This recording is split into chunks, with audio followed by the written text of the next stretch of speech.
ಕಾರವಾರದ ಜಿಲ್ಲಾಧಿಕಾರಿ ಕಚೇರಿ ಪಕ್ಕದಲ್ಲಿರುವ ಕರೂರ್ ಮೈದಾನದಲ್ಲಿ ನಿರ್ಮಾಣವಾಗುತ್ತಿರುವ ಮಿನಿ ವಿಧಾನಸೌಧದ ಕಾಮಗಾರಿ ಕಳೆದ 9 ವರ್ಷಗಳಿಂದ ಕುಂಟುತ್ತಾ ಸಾಗಿದೆ. ಕರೂರು ಮೈದಾನದಲ್ಲಿ ತಹಶೀಲ್ದಾರ್ ಕಚೇರಿ, ನೂತನ ಕಟ್ಟಡ, ಉಪವಿಭಾಗಾಧಿಕಾರಿ ಕಚೇರಿ ಸೇರಿದಂತೆ ಇತರೆ ಇಲಾಖೆಗಳಿಗೆ ಜಾಗ ಕಲ್ಪಿಸುವ ನಿಟ್ಟಿನಲ್ಲಿ 2016ರಲ್ಲಿ ಮುಖ್ಯಮಂತ್ರಿ ಸಿದ್ದರಾಮಯ್ಯ ಅವರು ಗುದ್ದಲಿ ಪೂಜೆ ನೆರವೇರಿಸಿದ್ದರು. ಆದರೆ ಇದೀಗ 9 ವರ್ಷ ಕಳೆದರೂ ಕಟ್ಟಡಕ್ಕೆ ಉದ್ಘಾಟನೆ ಭಾಗ್ಯ ಸಿಕ್ಕಿಲ್ಲ. ಈಗಿರುವ ತಹಶೀಲ್ದಾರ್ ಕಚೇರಿ ಈಗಲೂ ಆಗಲೂ ಮುರಿದು ಬೀಳುವಂತಾಗಿರುವ ಹಳೆಯ ಕಟ್ಟಡದಲ್ಲಿಯೇ ನಡೆಯುತ್ತಿದ್ದು, ಹೊಸ ಕಟ್ಟಡ ಮಾತ್ರ ಕೇವಲ ಸರ್ಕಾರ ಹಣ ಹಾಕಲು ಮಾತ್ರ ಉಪಯೋಗವಾಗುತ್ತಿದೆ ಎನ್ನುವ ಆರೋಪವಿದೆ.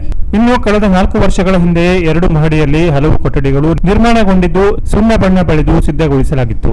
ಆದರೆ ಉದ್ಘಾಟನೆ ಭಾಗ್ಯ ಕಾಣದ ಕಟ್ಟಡ ಪ್ರತಿ ಮಳೆಗಾಲದ ವೇಳೆ ಸೋರಿ ಗೋಡೆ ಬಣ್ಣಗಳು ಮಾಸಿ ಅಲ್ಲದೆ ಕಟ್ಟಡ ನಿರ್ಮಾಣಗೊಂಡ ಕೆಲವೇ ವರ್ಷಗಳಲ್ಲಿ ಗೋಡೆಗಳು ಬಿರುಕು ಬಿಟ್ಟಿದ್ದವು. ಇದೀಗ ಮುಂದುವರಿದ ಕಾಮಗಾರಿ ಎಂದು ಮತ್ತೆ 2 ಮಹಡಿಗಳಲ್ಲಿ ಕಾಮಗಾರಿ ನಡೆಸಲಾಗುತ್ತಿದೆ. ಆದರೆ ಈಗಾಗಲೇ ಸಿದ್ಧಗೊಂಡಿದ್ದ ಕೊಠಡಿಗಳ ಗ್ಲಾಸ್ ಒಡೆದು ಕಬ್ಬಿಣದ ಕಿಟಕಿಗಳು ತುಕ್ಕು ಹಿಡಿದಿವೆ. ಕೊಠಡಿಗಳಲ್ಲಿ ಕಸದ ತೊಟ್ಟಿಯೇ ನಿರ್ಮಾಣವಾಗಿದೆ.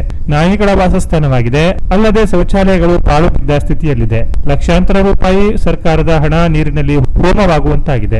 ಈ ಬಗ್ಗೆ ಜಿಲ್ಲಾ ಉಸ್ತುವಾರಿ ಸಚಿವ ಮಂಕಾಳು ವೈದ್ಯ ಅವರನ್ನು ಕೇಳಿದರೆ, ನಮ್ಮ ಸರ್ಕಾರ ಈ ಹಿಂದೆ ಅನುದಾನ ನೀಡಿ ಸಿದ್ದರಾಮಯ್ಯ ಅವರೇ ಶಂಕುಸ್ಥಾಪನೆ ನೆರವೇರಿಸಿದ್ರು.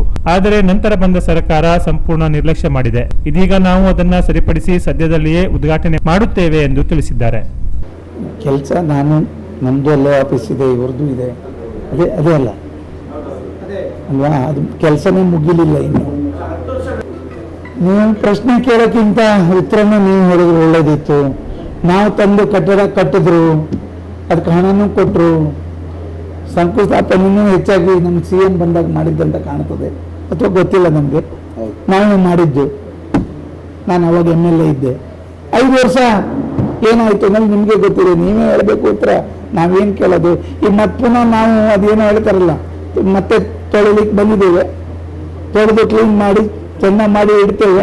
ನೀವು ಒಳ್ಳೇದು ಹೇಳಿದ್ರು ಸ್ವಾಗತ ಮಾಡ್ತೇವೆ, ನಾವು ಕೆಟ್ಟದ್ದು ನೀವು ಹೇಳಿದ್ರು ಸ್ವಾಗತ ಮಾಡ್ತೇವೆ. ನಮ್ಮ ಕೆಲಸ 4 ಜನಕ್ಕೆ ಒಳ್ಳೆ ಕೆಲಸ ಮಾಡೋದು ಬಿಟ್ಟರೆ ಬೇರೆ ಏನು ಗೊತ್ತಿಲ್ಲ ನಮಗೆ.